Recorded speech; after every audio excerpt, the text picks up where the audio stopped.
우리 진수영 자매가 간증 가운데 한국 땅에서는 하나님을 만나기가 힘드는데 이곳은 모든 이들이 깊이 만나는 모습에 감사를 했습니다. 왜냐하면 그들은 그 천국에 대해서 간절한 사모하는 마음이 있기 때문에 그런 것입니다. 성경은 영적 세계가 지상 세계에 영향을 주는 것으로 기록되고 있습니다. 하늘나라가 있다는 것입니다. 그러나 우리는 이 세상을 살아갈 때는 마치 천국이 없는 것처럼 살아가는 것이 사실입니다. 천국이 있습니다. 영원한 세계가 우리에게는 있다는 것입니다.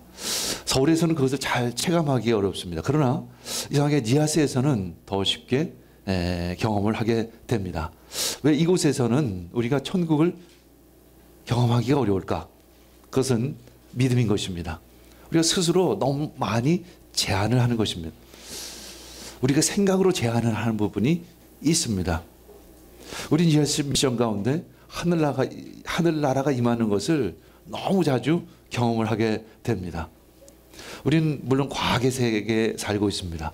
과학이 잘못됐다는 것이 아닙니다. 문명이 잘못됐다는 것이 아니라 우리는 근원적으로 하나님이 이 세상을 통치하신다라는 확실한 믿음을 가지고 있어야 하는 것입니다.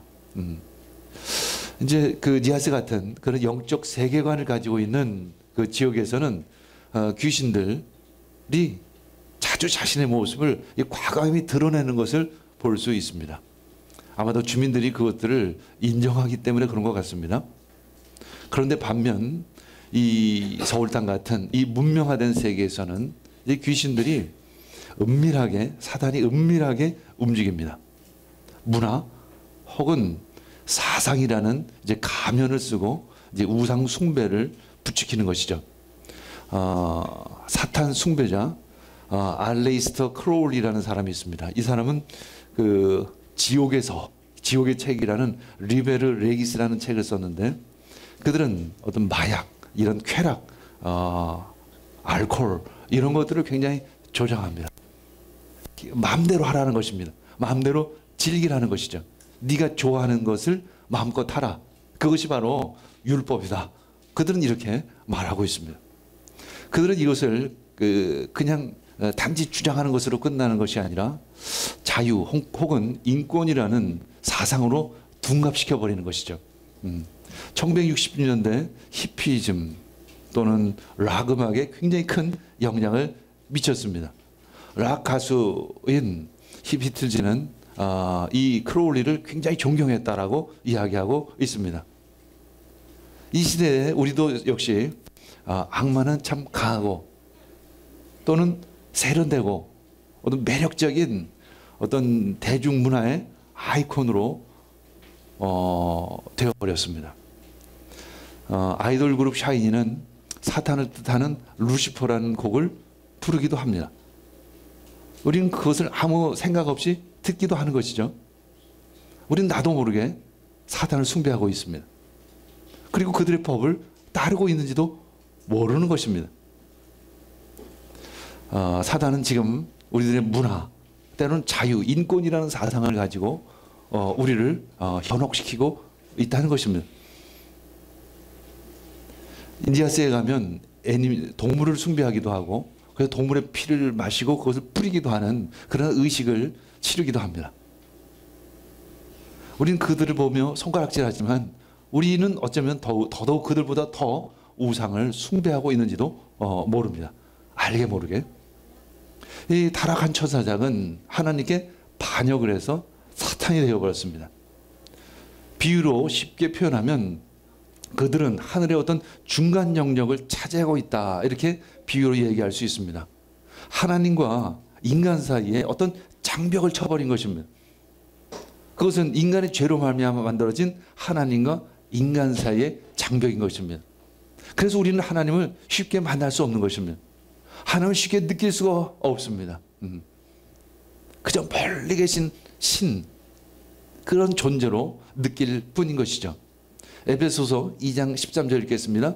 여러분이 전에는 하나님에게서 멀리 떨어져 있었는데 이젠 그리스도 예수 안에서 그분의 피로 하나님께 가까워졌습니다. 바울사도는 이 에베소서를 통해서 이제 그 장벽이 무너졌다라고 얘기하고 있습니다. 그리고 하나님과 나 사이가 굉장히 가까워졌다고 말하고 있습니다. 근데 아직까지도 우리는 하나님이 그저 나와 관계없는 것처럼 느껴질 때가 자주 있습니다. 단지 예배 때만 그 하나님이 존재할 뿐 우리의 삶 속에서는 전혀 그 하나님을 느끼지 못하고 있습니다. 하나님은 우리 삶 가운데 역사하십니다. 중요한 것은 내가 그분을 얼마만큼 인정하느냐, 나가서 그분을 얼마만큼 확고하게 믿느냐에 달려 있는 것입니다. 믿음인 것입니다. 믿음을 가져야 하는 것입니다. 우리가 믿는 만큼 하나님은 더 역사하실 것입니다. 우리가 하나님을 믿지 않는다면, 하나님을 인정하지 않는다면 하나님은 나와 전혀 관계없는 그런 분이 될 것이죠. 말로만 믿는다, 말로만 예배드린다라는 것이 아니라 마음 깊은 곳에서 그분을 사모하고 그분을 추구해야 하는 것입니다. 이번 리아스 미션 가운데 그들의 그런 리아스 분들에게 그런 말씀을 전했습니다. 천국을 사모하는 자의 것이다. 천국은 침노하는 자의 것이다. 이런 말씀을 전했습니다. 우리가 하나님을 사모하지 않으면 천국이 내 가까이 왔음에도 불구하고 그 하나님을 느끼지를 못한다는 것입니다. 그 리아스 미션 가운데, 그 집회 가운데 그 어린아이들이 간절히 하나님을 사모하는, 예수님을 그 사모하는 모습을 본다면, 아, 사모한다는 것, 간절하다라는 것이 도대체 어떠한 것인지를 우리는 알 수 있을 것입니다. 그때 하나님은 그들 가운데 임하는 것입니다. 그리고 그들이 천국을 경험하는 것이죠. 바로 그것입니다. 그것이 바로 믿음인 것입니다. 믿음은 천국을 경험하는 바로 문이 되어지는 것입니다. 그것은 추상적인 것이 아닙니다. 믿음은 실제인 것입니다. 실제인 것이죠. 사단의 목적은 사람들을 하나님과 갈라놓는 것입니다. 그래서 그 사단을 디아볼로라는 단어 표를 헬라어를 사용하는 것입니다. 분리하는 자인 것이죠. 하나님과 우리를 분리하는 자인 것이죠. 그래서 사단의 궁극적인 무기는 사망입니다. 죽음인 것입니다.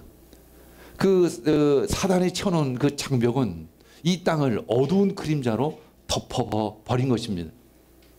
그래서 저주를 받았다. 이 땅은 저주를 받았다라는 표현을 하는 것입니다. 그 아래는 죽음만이 기다리고 있는 것입니다. 이제 예수님은 세를 받으신 후에 성령에 이끌려 광야의 시험을 받으십니다. 예수님 그곳에서 마귀를 물리쳐 버리십니다. 그때 마귀는 예수님을 떠나고 천사들이 예수님을 수종들더라, 이런 표현을 하고 있습니다. 그리고 나서 예수님은 이스라엘을 향해서, 온 열방을 향해서 선포하십니다. 마태복음 4장 16절에서 17절 말씀 읽겠습니다. 어둠에 앉아있는 백성이 큰 빛을 보았고 그늘진 죽음의 땅에 앉은 사람들에게 빛이 비추었다. 이때부터 예수께서는 회개하여라, 하늘나라가 가까이 왔다라고 선포하기 시작을 하셨습니다. 바로 그때인 것입니다. 예수님이 오시자마자 예수님께서는 이 말씀을 선포하신 것입니다. 이 말씀은 예수님이 전하신 가르침 중에 한 구석퉁이에 있는 말씀이 아니라 예수님이 전하시는 말씀의 핵심 주제인 것입니다. 어둠에 앉아있는 백성이 큰 빛을 보게 될 것이라는 것입니다. 그동안 쳐져 있던 그 장벽이 제거될 것이라는 것이죠. 그래서 하나님의 빛이, 하나님의 생명이 우리들 가운데 임하게 될 것이라는 것입니다. 그늘진 그 죽음의 땅에 빛이 비추기 시작을 한다는 것입니다. 예수님께서는 말씀하십니다. 그 빛을 받기 위해서는, 그 한 천국을 경험하기 위해서는 회개하라는 것입니다. 하늘나라가 지금 가까이 왔다. 하늘나라가 지금 가까이 왔다는 것입니다. 그러니까 회개하라는 것입니다. 너의 죄를 회개하라. 그리고 천국을 받아들여라라는 것입니다. 마음을 준비하라는 것입니다. 그릇을 깨끗이 하라는 것입니다. 예수님의 첫 번째 일성인 것입니다. 회개하여라. 하늘나라가 가까이 왔다.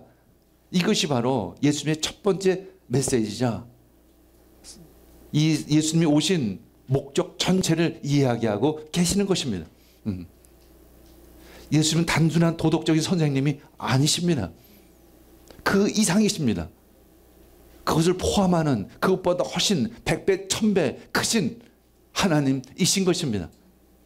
단순히 자그마한 도덕 규율을 가르치기 위해서 우리 이 땅 가운데 오신 분이 아니신 것입니다. 생명을 우리들에게 주시기 위해서 오신 것입니다. 천국을 우리들에게 보여주기 위해서 오신 것입니다. 그리고 천국으로 우리를 초청하기 위해서 예수님이 오신 것이죠. 영원한 생명을 우리들에게 주시기 위해서 오신 것입니다. 도대체 하나님의 나라는 어떠한 곳일까? 그리고 그 하나님의 나라가 임하면 어떤 일이 벌어질까? 계시록 21장 4절 읽겠습니다.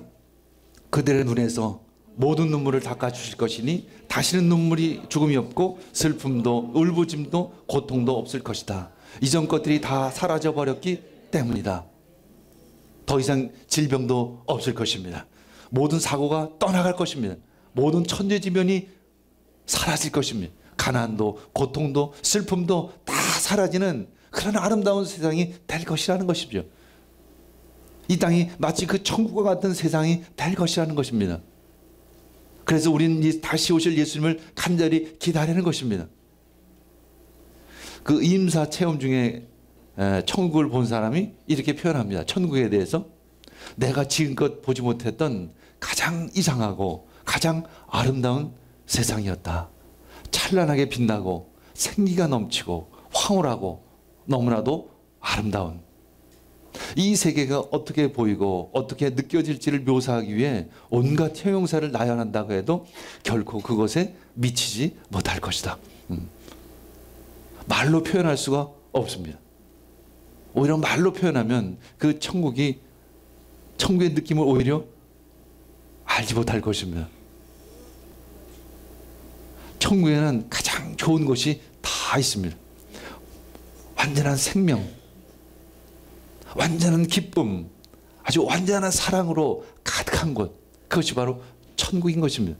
근데 만약에 그 천국이 이 땅 가운데 내려온다면 어떤 일이 벌어질까? 예수님은 가버나움에서 이제 귀신을 쫓아내는 것으로 사역을 시작합니다. 하필이면 귀신을 쫓아내는 것으로 사역을 시작하실까? 천국이 임하면 사단이 먼저 떠나는 것입니다.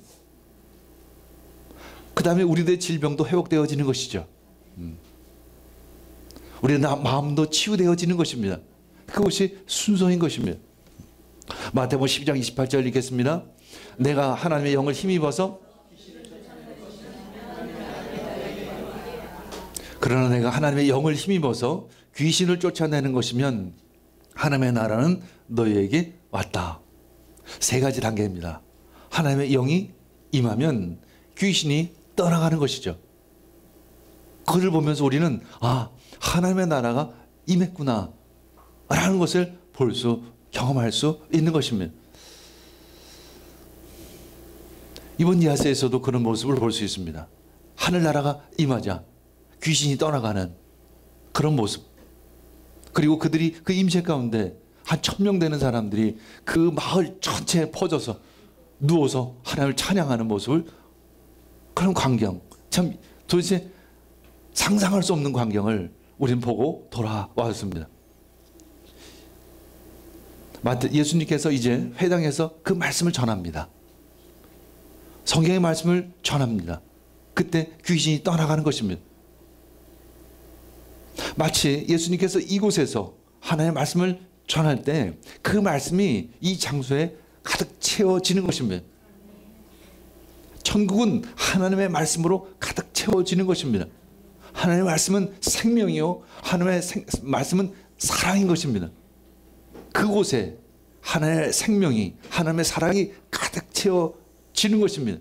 그때 더러운 영이 그 가운데 있을 수가 없는 것입니다. 주랭랑을 칠 수밖에 없는 것이죠. 예수님의 그 가르침은 바로 하나님의 통치가 임하는 것과 같은 의미인 것입니다. 그냥 오늘 설교 한 편 들어서 난 설교에 오늘 감동받았어, 그 정도가 아니라는 것입니다. 그 정도의 감격은 예수님이 원하시는 것의 100분의 1, 1000분의 1도 안 되는 것입니다. 우리가 말씀을 들을 때 천국이 동시에 그 가운데 임하는 것입니다. 이 공간 가운데 하나님의 생명이 가득 채워지는 것입니다. 누가복음 4장 32절 33절 읽겠습니다. 그런데 사람들은 그의 가르침에 놀랐으니 그의 말씀이 권위가 있었기 때문이다. 그때 그 회당에 악한 귀신의 영이 들린 사람이 하나 있었는데 그가 큰 소리로 이렇게 외쳤다, 이렇게 말하고 있습니다.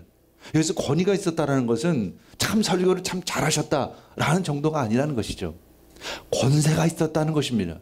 하늘의 권세, 땅의 권세를 가지고 계셨다는 것입니다. 그래서 그 하늘의 권세, 생명의 권세를 그곳에 풀어넣어 주셨다는 것입니다. 아, 참 말씀 잘하네. 아, 설교 참 좋네. 그 정도가 아니라는 것입니다. 우리는 말씀을 들을 때 그런 자세로 들어서는 안 되는 것입니다. 지금 생명이 우리들 가운데 울려 퍼지고 있는 것입니다. 지금 천국이 이 땅 가운데 풀어지고 있다라는 것입니다. 그래서 귀신이 들렸다는 것은 이 들린, 에코라는 헬라어 단어를 사용하는데 가지다, 소유하다, 잡다 등의 의미를 가지고 있습니다. 마치 그것은 귀신 들린 상태는 귀신이 그 사람의 영혼과 육신을 지배하는 상태인 것입니다. 그 귀신이 떠나가는 것입니다. 자기가 지배했던 영역을 포기하고 예수님께 항복을 하고 도망을 갈 수밖에 없다는 것입니다.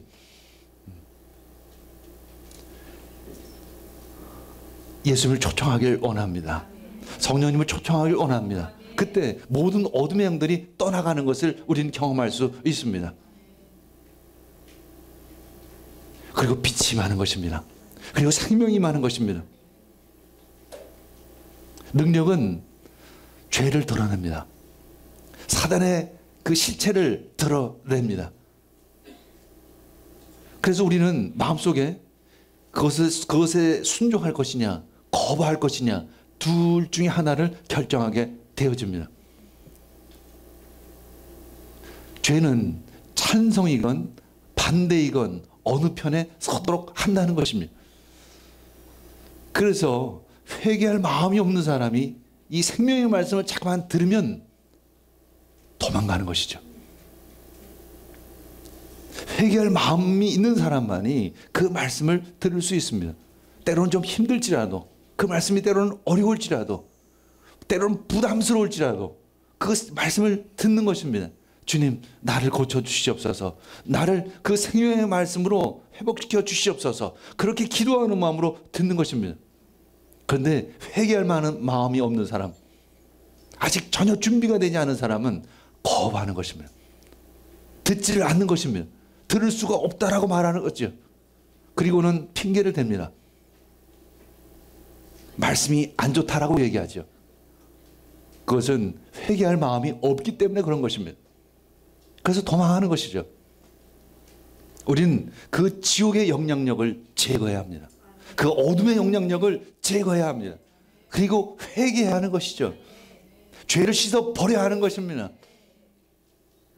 그리고 하나님의 말씀으로 우리를 채워야 하는 것입니다. 생명으로 채워야 하는 것입니다. 두려워하지 않기를 원합니다. 우리들의 죄가 아무리 많을지라도 우리가 용서를 구할 때 우리를 깨끗이 하시는 그 예수님, 그분이 바로 그리스도이십니다. 그분은 우리를 사랑하십니다. 그분은 우리를 심판하기 위해서 오시는 것이 아니라 우리를 구원하기 위해서 오신 것입니다. 이 시간 우리 모두 주님께 내 마음을 다 올려드리길 원합니다. 내 심령을 다 올려드리길 원합니다. 그때 주님께서 오십니다. 우리들 가운데 임하십니다. 자, 29절 읽겠습니다. 그들은 회당에서 나와서 곧바로 야고보와 요한과 함께 시몬과 안드레의 집으로 갔습니다. 그들은 곧바로 야고보와 요한과 함께 시몬과 안드레의 집으로 갔습니다. 이 사건의 연속성을 이야기하고 있습니다. 이건 끊긴 이야기가 아니라는 것이죠. 역사적인 이야기라는 것입니다. 실제 있었던 이야기라는 것입니다. 예수님과 그의 네 제자들은 이제 회당에서 나와서 시몬과 그 안드레의 집으로 이제 바로 갑니다. 베드로는 이미 결혼한 사람이었습니다. 그래서 장모가 있는 것이죠. 그 장모님과 함께 살고 있었습니다. 이제 시몬의 형제 안드레도 아마도 같은 집에 살고 있었던 것으로 보여집니다. 왜냐하면 여기 보면 시몬과 안드레의 집으로 갔다 이렇게 표현하고 있기 때문에 그런 것입니다. 아마 추측을 해보면 그 집이 좀 넓지 않았나 그런 생각도 듭니다. 그 후에 많은 제자들이 그곳을 베드로의 집을 근거지로 해서 선교 사역을 하는 것을 우리는 볼 수 있기 때문에 그런 것입니다. 우리 30절 읽겠습니다. 마침 시몬의 장모가 열병으로 누워 있었는데 사람들은 그 사정을 예수께 말씀드렸다. 시몬의 장모, 역시 시몬 베드로는 결혼했다는 것을 이야기합니다. 이제 카톨릭에서 이제 사제들이 독신주의를 주장하는데 이것은 이제 베드로가 독신이었다는 것을 그쪽에서는 그렇게 이야기를 하고 있습니다. 그것은 비성경적인 것이죠. 베드로의 아내는 이름은 콘골디아 또는 페페듀아라는 그런 이름을 가지고 있지 않았나 이렇게 추측하는 학자도 있습니다. 어쨌건 시몬의 장모는 이제 열병으로 누워 있었습니다. 누가복음에 보면 그녀가 아주 추한 열병에 걸렸다 이렇게 표현하고 있습니다. 만성적인 질병으로 보여집니다. 단어의 원뜻을 보면 31절 읽겠습니다. 예수께서 그 여자에게 다가가셔서 그 손을 잡아 일으키시니 열병이 떠나고 그 여자는 그들의 시중을 들었습니다. 환자에 대한 그 예수님의 사랑을 우리는 볼 수 있습니다. 누가는 이 똑같은 장면을 어떻게 기록하냐면 열병을 꾸짖었다 이렇게 표현합니다. 예수님께서 열병을 꾸짖었다. 왜 이렇게 표현을 쓰냐면 그 열병이, 그 병이, 질병이 사탄의 영향, 사탄의 활동으로 보았기 때문에 그런 것입니다. 지금 마가복음은 계속 귀신이 떠나가는 장면, 그 다음에는 그 시몬 장모의 그 열병이 떠나가는 장면을 보여주고 있습니다. 이 모든 것이 사탄의 영향력 아래 있었기 때문에 그렇다라고 지금 마가는 보고 있는 것입니다. 예수님께서 오시자 이 어둠의 것들이 떠나가고 있는 것입니다. 귀신이 떠나가고 그리고 질병이 떠나가고 있습니다. 이제 사탄의 지배로 자유로워지자 베드로의 장모는 마치 천사처럼 시중을 들었습니다. 이 디에코네이라는 헬라어 단어를 썼는데 계속 시중을 들었다라고 이렇게 표현하고 있습니다. 마치 천사처럼 예수님의 사역을 계속 도왔다는 것을 의미합니다. 결국 이 베드로의 집은 이 예수님의 선교 센터가 되어집니다. 마치 우리 기도의 집이 선교 센터가 되어지는 것처럼 그래서 아보다 목사님과 그 사모님이 우리를 계속 섬겨 주시는 것처럼 이번에 마스다가 여자로서 혼자 그곳에 기거해야 되니까 그 교회에 있는 어떤 이제 자매를 추천을 해서 같이 머물게 하고 할 계획입니다. 마치 그것처럼 계속 시중을 드는 것입니다. 계속 섬겨 드리는 것입니다. 마치 천사처럼. 근데 왜 내가 천사처럼이라는 단어를 사용하냐면 마태복음 4장 11절 읽어보겠습니다. 이때 악마는 떠나가고 천사들이 와서 예수께 시중을 들었다. 예수님께서 광야에서 사탄의 유혹을 물리치자 악마가 떠나갑니다. 그리고 천사가 오는 것이죠.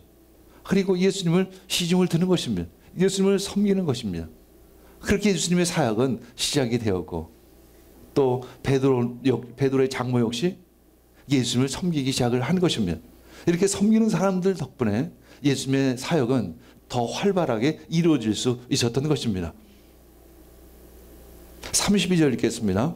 해가 져서 날이 저물 때 사람들이 모든 병자와 귀신 들린 사람들을 예수께 데리고 왔다. 해가 저물 때 이제 토요일 오후인 것입니다. 안식일이 끝나는 시각. 왜냐하면 안식일 때는 병을 치유하거나 어떤 일을 해서는 안 되기 때문에 그 끝나는 시간만을 사람들이 기다렸던 것입니다. 그리고 해가 저물자 이제 병든 사람들을 데리고 예수님께 온 것입니다. 이제 폭발적인 소문이 온 갈릴리에 퍼지기 시작을 한 것입니다. 예수님은 천국을 몰고 이 세상에 오셨습니다. 그리고 지금도 그 천국은 계속 힘차게 뻗어나가고 있습니다. 아주 힘차게 왕성하게 천국은 뻗어나가고 있습니다. 그래서 우리는 그 힘으로 니아스까지 가는 것입니다. 그래서 그곳에서 복음을 전하는 것입니다. 천국은 그렇게 확장되어지는 것입니다. 150년 전에 한 명의 선교사가 니아스에 왔습니다. 복음을 전한 것입니다. 지금 90% 정도 되는 사람들이 예수를 믿는 것입니다. 그래서 이번 올해 9월이 니아스 부흥 150주년이 되는 해입니다. 그래서 그때를 맞이해서 부흥 집회, 축제를 벌이자라는 것입니다. 제가 21차 니아스 미션 때 그 150주년 기념 축제를 벌이자라고 제가 제안을 했습니다. 저는 그냥 한 5, 6천 명, 많으면 한 10,000명 정도 참여하는 그런 행사로 그냥 단순하게 생각을 했습니다. 근데 이분들이 그것을 온 남유아스의 모든 주민들의, 모든 지역 주민들의 축제로 벌이려고 지금 준비를 하고 있습니다. 이 정부 차원에서 그래서 붓파티나 그 의회 의장들이 다 나서서 그것을 지금 준비하고 있습니다.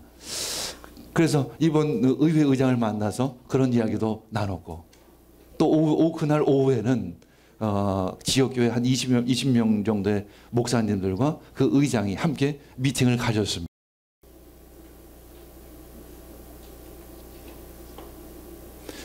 이제 온 남니아스가 하나님께 예배를 드리는 것입니다. 니아스 부흥 150주년을 맞이해서 하나님께 예배를 올려 드리는 것입니다. 그것은 두 번째 부흥의 시작이 될 것입니다. 천국은 계속 힘차게 뻗어가고 있습니다. 마태복음 11장 12절 읽겠습니다. 세례자 요한 때부터 지금까지 하늘나라는 힘을 떨치고 있습니다. 그리고 힘을 쓰는 사람들이 그것을 차지합니다. 세례자 요한 때부터 지금까지 계속 그 하늘나라는 힘을 떨치고 펼쳐나가고 있습니다. 그리고 그 천국을 누가 소유할 것인가? 천국은 침노하는 자, 힘을 쓰는 사람이 그것을 차지하게 된다는 것입니다. 이 뜻은 뭐냐면 마치 천국은 이 침략당한 성과 같다는 것입니다. 성은 우리 침략을 당하지 않기 위해서 성벽을 높이 쌓습니다. 그러나 힘 있는 자는 가서 그 성을 정복하는 것이죠. 사모하는 자는 그 천국을 침노하는 것입니다. 천국을 사모하기를 원합니다. 하나님 나라를 사모하기를 원합니다. 그때 천국이 그의 가운데 임하는 것입니다. 그때 귀신이 떠나고 온갖 질병이 떠나가는 것입니다. 우리들 가운데 있는 모든 문제들이 떠나가기 시작을 하는 것입니다. 예수 그리스도의 이름으로 명하노니 우리 가정 가운데, 우리 직장 가운데 있는 모든 어둠의 세력은 떠나갈지어다. 어둠이 물러가고 온 땅이 회복되기 시작을 합니다. 부흥이 임하는 것입니다. 33절, 34절 읽겠습니다. 그리고 온 동네 사람이 문 앞에 모여들었다. 그는 온갖 병에 걸린 사람들을 고쳐주시고 많은 귀신을 내쫓으셨다. 예수께서는 귀신들이 말하는 것을 허락하지 않으셨다. 그들이 예수가 누구인지를 알았기 때문이다. 온 동네 사람들이 문 앞에 모여들었습니다. 온 동네 사람들이, 온 마을 사람들이 그 문 앞에 모여드는 것입니다. 점점 그 복음이 확산되어지고 있다는 것을 우리는 볼 수 있습니다. 그리고 온갖 병에 걸린 사람들을 고쳐주시고 많은 귀신을 내어 쫓으셨습니다.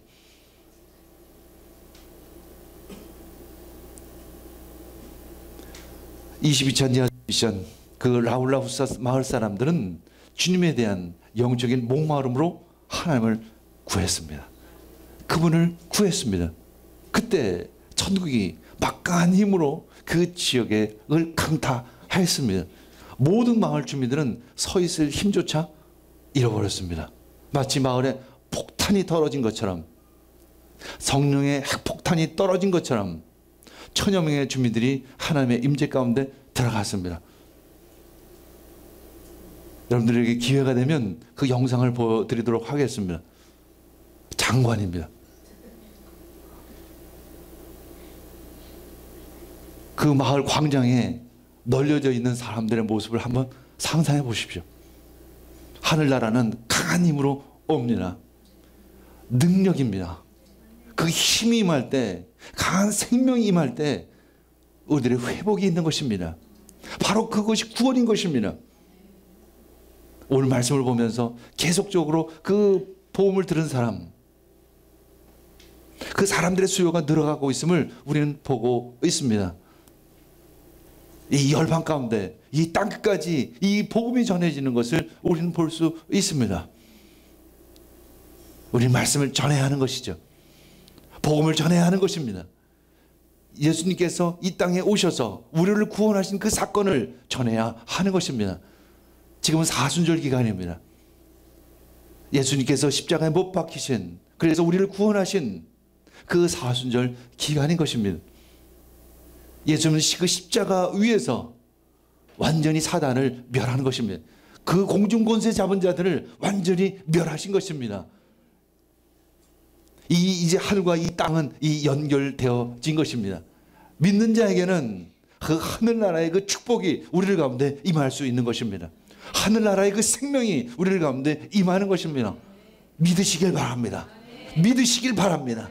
마음의 문을 열기를 원합니다. 그리고 받아들이기를 원합니다. 하늘의 축복이, 하늘의 생명이 여러분들 가운데 임할 것입니다. 우리 함께 기도하겠습니다.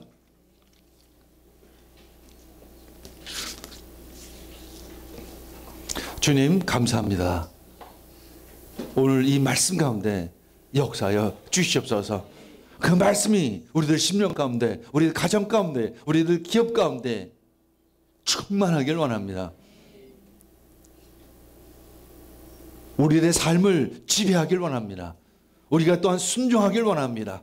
아버지 하나님 도와 주시옵소서. 이끌어 주시옵소서. 역사하여 주시옵소서. 우리가 천국을 사모합니다. 천국을 간절히 바랍니다. 예수님 오시옵소서. 예수님 이 가운데 임하여 주시옵소서. 예수님이 계신 곳이 바로 천국인 줄 믿습니다. 예수님 이 가운데 오시옵소서. 우리들의 삶 가운데 오시옵소서. 우리들의 삶을 주장하여 주시옵소서. 이 모든 말씀 예수님의 이름으로 기도합니다.